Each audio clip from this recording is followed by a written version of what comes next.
तो सीएनजी सरीफिन को बड़ी राहत मिली है। सीएनजी के दाम में ₹2.5 की कमी आई है। दिल्ली एनसीआर में सीएनजी सस्ती हो गई है। नई कीमतें आज से ही नाफिज कर दी गई हैं।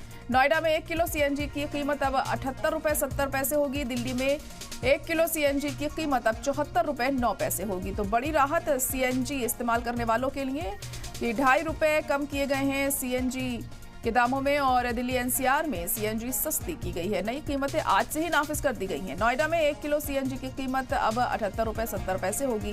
दिल्ली में 1 किलो सीएनजी की कीमत अब ₹74.09 की जाएगी। एक बड़ी राहत यहां पर आम लोगों के लिए सीएनजी की कीमतों को कम किया गया है, घटाया गया है और सीएनजी के दामों में आपको बता दें कि ₹2.5 की कमी की गई है। दिल्ली एनसीआर में सीएनजी सस्ती हो गई है। नई कीमतें आज से ही नाफिज भी कर दी गई हैं। नोएडा में 1 किलो सीएनजी की कीमत अब ₹78.70 हो गई है। तो दिल्ली में 1 किलो सीएनजी की कीमत अब ₹74.09 हो गई है। तो जो लोग सीएनजी का इस्तेमाल कर रहे हैं अपनी गाड़ियों में, उनके लिए बड़ी राहत भरी खबर है ये कि अब ₹2.5 सीएनजी पर कम कर दिए गए हैं। इसी लोकसभा चुनावों के मद्देनजर लिया गया फैसला भी देखा जा रहा है। तो सीएनजी के दामों में हुई है कटौती, ₹2.5 की ये कमी हुई है। दिल्ली एनसीआर में सीएनजी सस्ती कर दी गई है।